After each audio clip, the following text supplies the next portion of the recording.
All right, and in this last example, this is a quadratic, x squared plus 8x plus 16. And in this one, there's a special factoring pattern. Now, it's okay if you want to memorize the pattern. However, if you use the tricks from examples 1 and 2, you won't need to memorize the pattern. You can just do the same thing you've been doing. So if you want, here's a neat method. You can learn the neat method.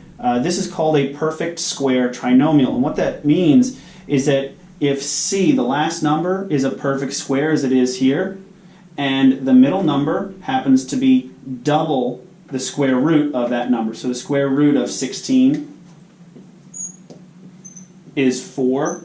And if you multiply 4 times 2 and get this middle number, then we have a special pattern on our hands. However, that could be a lot to deal with. So I'm just going to show it the other way because it works all the same. So in this case, again, we're going to start with the last number, 16. Okay, so we have 16. It's positive. We list the factors. Well, the factors, remember, start off with 1 and 16. We have 2 and 8. And then lastly, don't forget, whenever we have the last one, the last factor is 4, but it's 4 times 4, so we put them together, 2 of them.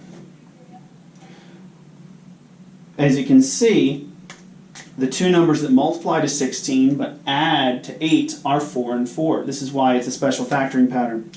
The square root of 16 is 4. So as we draw our parentheses and our x, we just need to remember to include the x. And we have plus, and we put 4 and 4. And that's our answer.